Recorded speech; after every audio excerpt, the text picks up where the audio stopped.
Hello everybody, thanks very much for joining us for joining me for the Ultima monthly licensing webinar. I hope everyone is well. This subject this month is going to be around licensing the remote worker. So as everyone has these new ways of working, some organizations a little more primed than others, but effectively we'll be looking at licensing the lockdown in this month's webinar. Which basically means we'll be covering off a few subjects, starting with the remote desktop services from Microsoft. Then we'll have a look at the virtual desktop, and I'll have a look at Microsoft Teams, and then I will cover them all off, and finally we'll have a look at some of the new plans available from Microsoft as well. There will be an opportunity to ask questions at the end.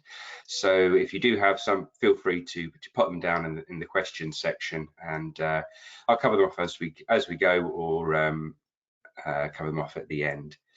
Like always, thanks very much for joining. This is something where it is provided as a high-level overview of the Microsoft licensing situation, what your options might be when approaching these subjects. So every organization, every company will have their own unique scenario, and therefore it's always recommending to speak to your licensing specialist or to speak to your account team, and we will be able to work out what the unique scenario will be for your organization. The idea being that obviously since the lockdown happened 6-7 weeks ago now, these have been really a few of the main subjects which people have been asking for clarification around. The subjects, like I say, are the ones that really impact the remote worker. It's probably going to be a slightly quicker webinar this morning, but like I say, plenty of time for questions at the end as well. So I very much wanted to start with the Microsoft Remote Desktop Services.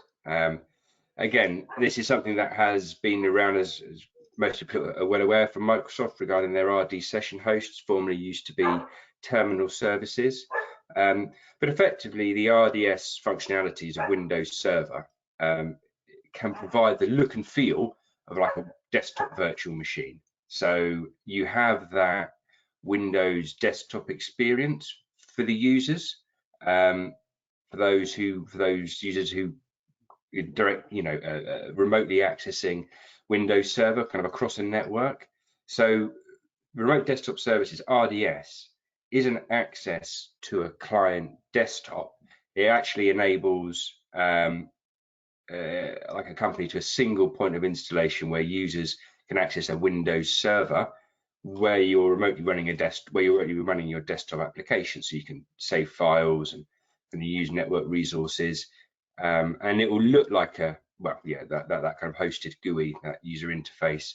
So it will look as if they were locally installed. So those RDS services are very much for virtual applications as opposed to kind of accessing that full virtual desktop. And in that regard, the licensing requirement is kind of threefold. That the way to think about it is kind of threefold. You need to license for remote desktop services, license for Windows Server, and then license the particular application you are wanting to access, that particular virtual application.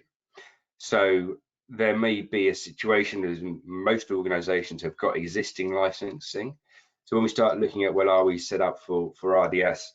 First thing you do is that discovery and obviously understand what licensing you do have, so we can kind of work out what those gaps are.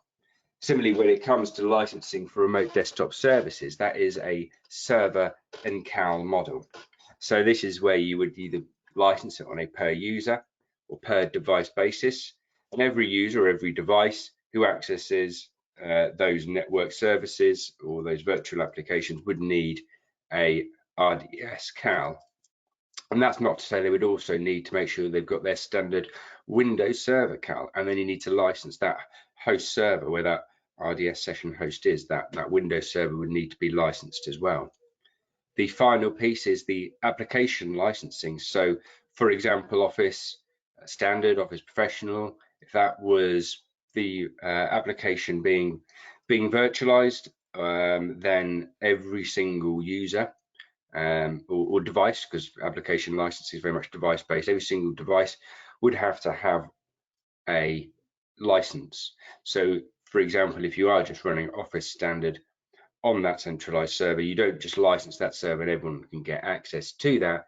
You'd have to license it for every device that is actually accessing Windows Server. So if we just kind of run through that in a quick scenario, so if there's and you can kind of do lots of different scenarios. The point being, it doesn't really support concurrent usage, but if you've got a company with 100 Windows-based desktops and they need to access Office Pro, which is running on a network server, out of those 100, you've got 20 who would access it infrequently, maybe once a week. And the key point being that there's, all 100 devices don't access that version of Office Pro at the same time.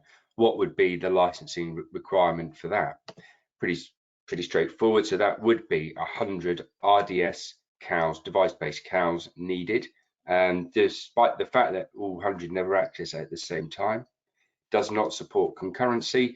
So therefore, every device that has the opportunity to log on to that RD session host would need an RDS CAL. Similarly, every one of those devices would need Office Professional as well to access that copy running on the network server. And similarly, they would need you to make sure that those devices or those users using those devices also had a Windows Server CAL. And the final piece being the actual physical host server would need the Windows Server licensing, that per core licensing standard or data center. So that would be a pretty straightforward an organization where they're actually running Office Pro via an RD session host, but actually a lot of the users using their desktops and their laptops within your organizations on premise to access that copy of Office. But what if you have another scenario where in actual fact there's 100 users who want to access Office Pro remotely from a variety of laptops, portable devices, third party?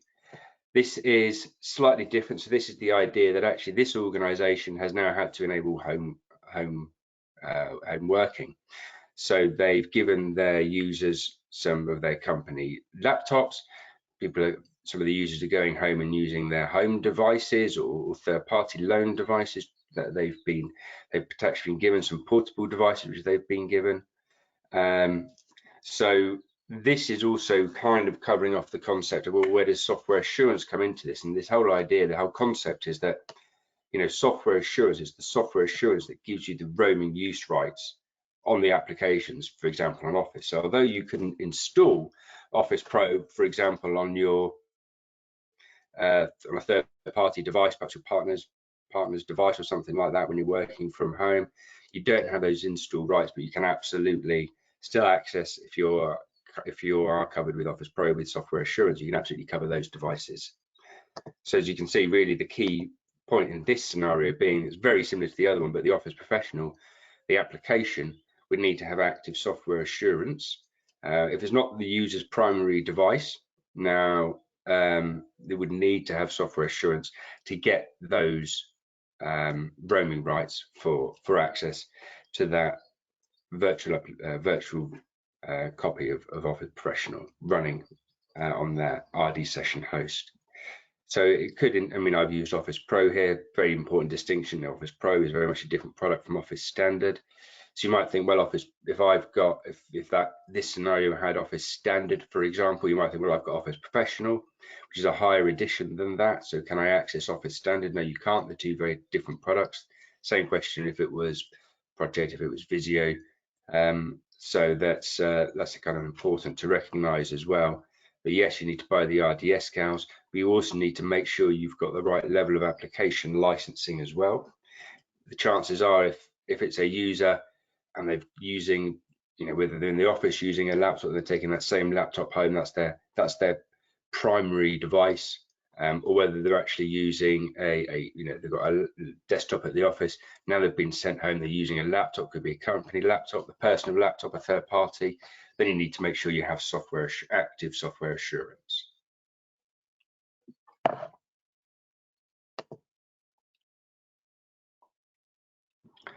Moving on to the Microsoft Virtual Desktop. So again, this is something which is probably worth considering when considering whether you've still got on-premise licensing, whether you've still got software assurance, because really the Microsoft Virtual Desktop is all around actually having active software assurance on that desktop. It's really just a flexible way to access a variety of different ways to access that Windows 10 user experience. And there's 3 ways. I've listed 3 ways here to access or to license that Microsoft Virtual Desktop. Kind of using Windows 10 Enterprise E3, using the VDA subscription, or using the Windows Virtual Desktop kind of within Azure, which is kind of the same thing, but I have separated it out just for clarity, really. So we kind of start with the Windows 10 Enterprise E3 license. You need to bear in mind that most organizations are going to be buying Windows via the OEM channel, original equipment manufacturing channel. And so that would come with Windows 10 Professional.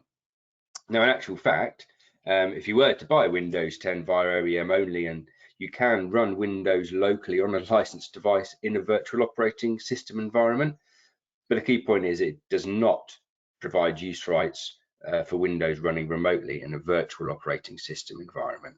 So, you're basically virtualizing within the machine itself. So effectively, if you take that OEM license and apply software assurance to it, what you're effectively doing is upgrading that addition of the operating system from Professional to Enterprise. Now, I'm specifically talking about Enterprise E3, although absolutely there is Enterprise E5 as well. Just quickly, Enterprise E5, that Windows 10 Enterprise E5 license is effectively the highest edition available from Microsoft, and it includes advanced threat protection or Defender for that desktop, which you can now cover actually your Windows servers as well, which is a relative newer feature of ATP. We're not talking about that today. So Windows 10 Enterprise E3 is effectively what you're buying when you buy software assurance, and it takes that Pro edition and upgrades it to Enterprise. So you get things like direct access and that kind of good stuff, the MDoc functionality, AppV, MedV, all that kind of great stuff. So that's effectively, by doing that, you're getting access to the virtual desktop by applying software assurance. The primary user of that device, as long as they're licensed, as long as it's a full fat client, it's an OEM, it's not a thin client or anything like that, repurposed, or a point of sale device. It can be per user or it can be per device. You may be sitting there with a per device based license because that's the way it's been done, and then home working is coming to an account, and suddenly you need to take a user who's always had that single device, now suddenly needs to have access to a virtual desktop. Maybe they're using multiple devices, so you kind of need to change that licensing methodology from the per used, from covering the per device to covering per user. So we're often asked, can we cash in our device licenses? Can we, exchange them for per user licenses? And generally speaking, that's not the way Microsoft works. What you can do, though, at a largely discounted price, if you do have the per device licensing, what you can do is buy the per user licensing on top, like an add-on license. So that's if you've already got that per device, and then at renewal you can obviously transition to perhaps a better model. So certainly with home using, it would be the per user model is much more cost effective. But what if that device was a thin client? What if it didn't have that OEM copy of Windows 10 Professional? In that scenario, what you would actually buy is a VDA subscription, the second option there. Again, it does come as a per user or per device based license. The recommendation very much being on the per user side.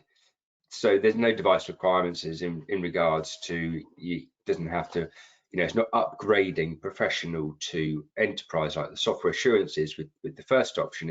It's a full VDA subscription. So because of this, because there's no kind of underlying license. It's a subscription license. It's only available on subscription. But that's the generally speaking the way that most Microsoft licensing is going anyway, as I'm sure you're aware. The final one is the Windows Virtual Desktop within Azure or Azure.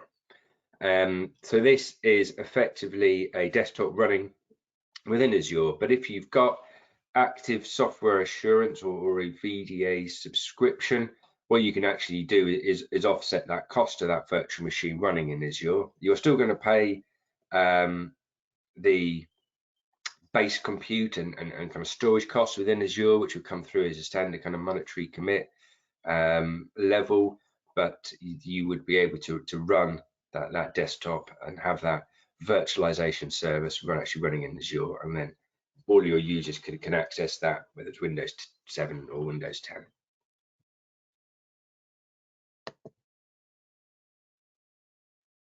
So I wanted to also cover off Microsoft Teams, again, at a relatively high level. So I do appreciate many of you might have a greater knowledge than what I'm going to run through, but please do speak to us and we can kind of work out your own individual scenario and find the licensing options that are best for you as an organization. Microsoft Teams is Microsoft's online communication platform, the replacement for Skype for Business. Many organizations are running them both concurrently. Skype for Business is on premise. You can also have Skype for Business online as well. But with whereas you could buy Skype for Business as its own product, if you wanted to, you could buy Skype for Business Plan 1, Plan 2 online. Can't anymore, but you used to be able to. But in actual fact, with Teams, you can't just buy Teams. So there is no license for Microsoft Teams, if you like. The Microsoft Teams license is always is always included within a larger suite. So whether it's Office 365 E1, M365, this, E5 is included. There's elements of it included within F1 as well. But the point being is that you don't just buy Teams, because Teams isn't just, it works best when you do collaborate it with OneDrive, with SharePoint, with Exchange. That's why Microsoft offer it as part of a suite. But but I just wanted to kind of break down the functionality with that licensing and kind of keep it as straightforward as possible. So I'm going to be on this slide, going to be focusing on the enterprise plans. I will come on to, because there is elements of Teams within the F plans, F3, F1 plans as well. So I will cover that off in a second. But I really wanted to focus on the enterprise plans, those where generally speaking, you're going to have greater than 300 users. So through Office 365 E1 and Office 365 E3, the level of Teams functionality that license gives you is exactly the same. It's actually pretty much the full version of what would basically be the enterprise version of Skype for Business back in the day, or the full version of Teams. So what that actually gives you is the instant messaging functionality. It gives you presence, which is that little colored box, so whether someone is available in a meeting when they're free and so on and so forth. Gives you the desktop sharing functionality. It gives you the ability to host live meetings. So this is something, whether you're doing whether it's HR, whether it's the company CEO delivering messages to the organization. That's something Ultima have been embracing, when making sure the message is getting out there with the new way of doing new company policies. So live meeting is very much included within that E1 and E3 license. You do the peer-to-peer calling, colleague to colleague within your organization. It also gives you the pretty much full conferencing functionality. So again, this would be something whether that's a one-to-one conference, a few people, or whether there's many people wanting to join in, it's voice and it is video as well on that conferencing. External users can be invited in and they can join if they are federated to your Teams or your Skype environment. But specifically, if you are doing conferencing, that's when you start thinking about going into the higher level of Teams licensing. And a lot of the literature from Microsoft will tell you need to start looking at Office 365 E5 for this higher level of Teams licensing, which it undoubtedly offers you. But look, E5 also includes Power BI Pro. It also includes the advanced security, some advanced security features as well, although some of that is in EMS, to be fair. But you are looking at a relatively high cost for Office 365 E5 if all you really wanted was to enhance some of your telephony features with Teams. But within E5, when you think about Microsoft or Office 365 E5, from a Teams perspective, you're basically getting audio conferencing and phone system. Now, like I said before, if that full E5 suite does have value for yourself, for example, you're also looking at things like Power BI Pro, then E5 could be the right option.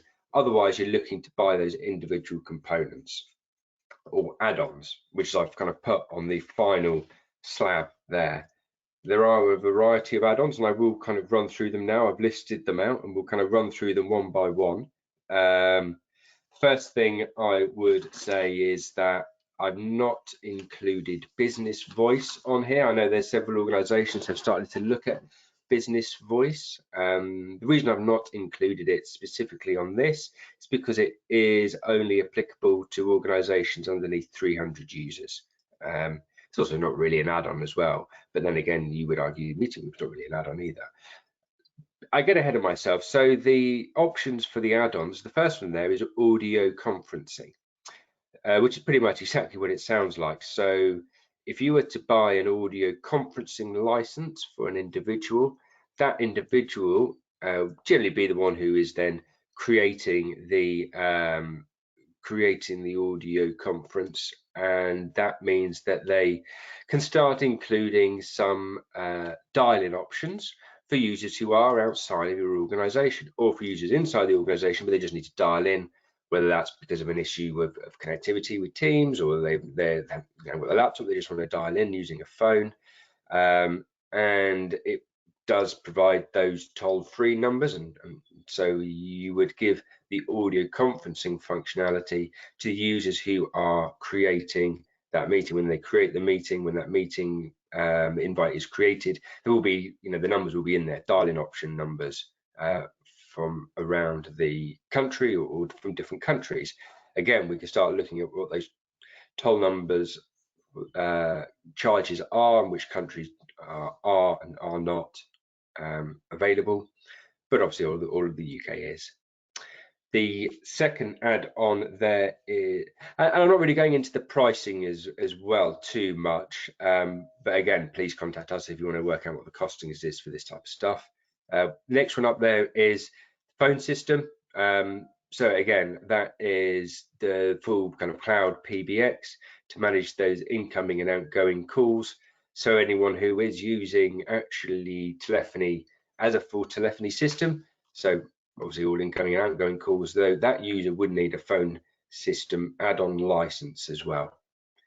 The next license is the meeting room license. I've included this in the add-ons because it's part of the Teams family, although strictly speaking, it's not really an add-on, but the meeting room license is effectively its own, like, per device license that includes all the other licenses you would need to get set up with a conference call, or to enable that room to have Teams telephony.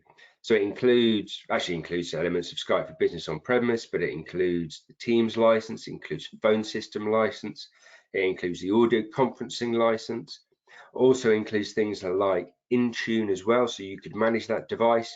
Here's the concept that you have a meeting room, there's a device, there's a PC, or whatever, there's a device in that meeting room.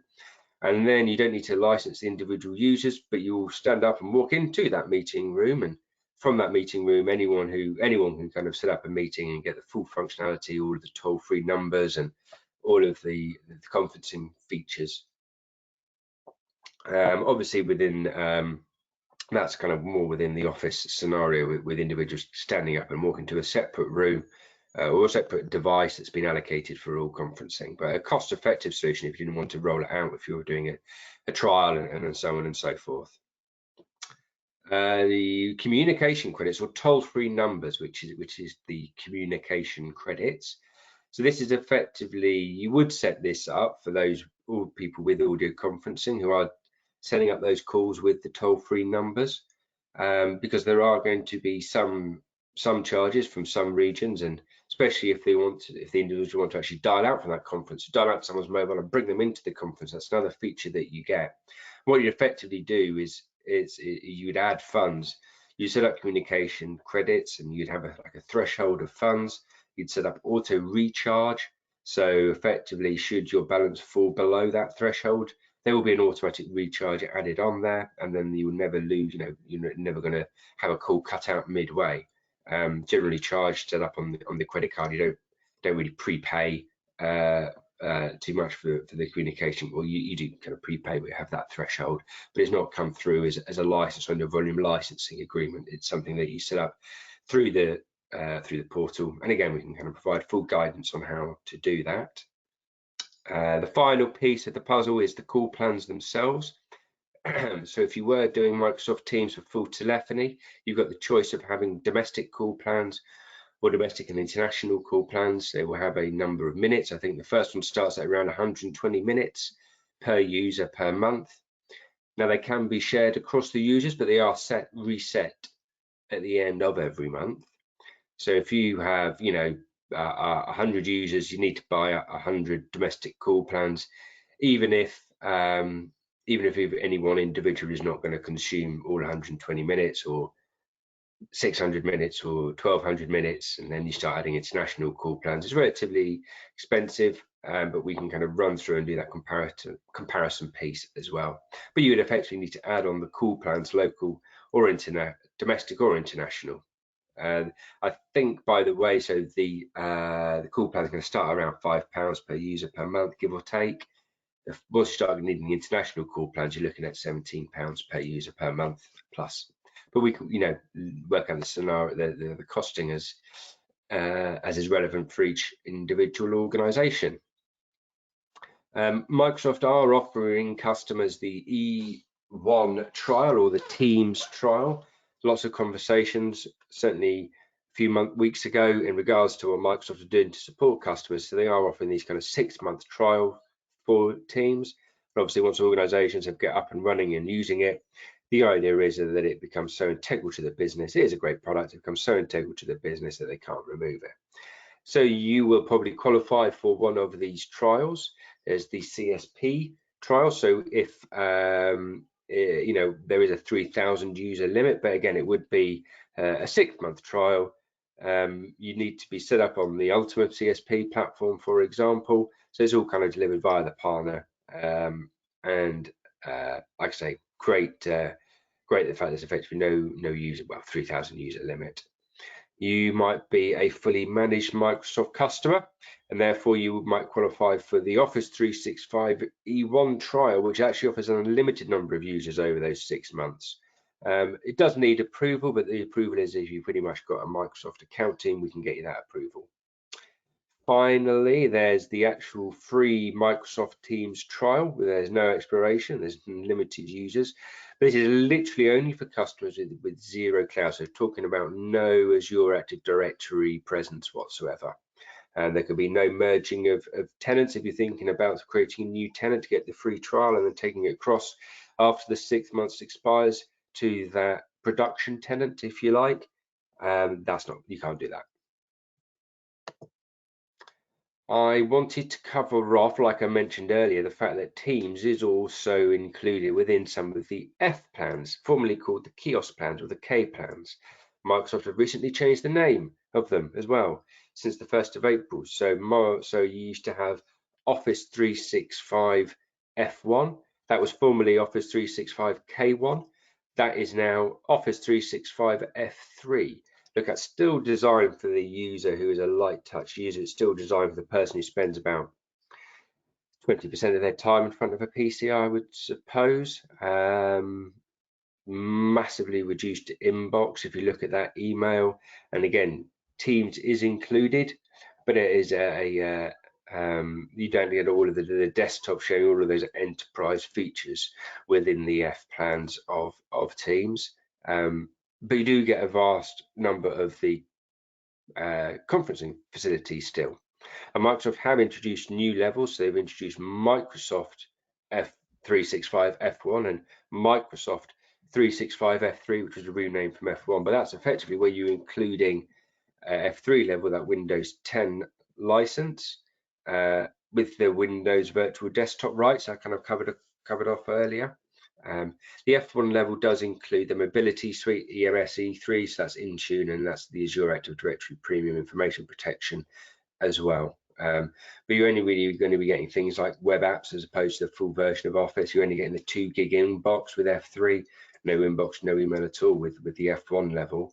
You know, the F1 level really is just Teams for those users with perhaps like a mobile device, you know, whether it's a till and manufacturing floor, the delivery drivers with iPads, seem to be able to manage those devices, but effectively they just need to access communications, check your internet, interact with that sick form or holiday request form, and like, you know, maybe sending them forms to fill in, so they need web apps for that.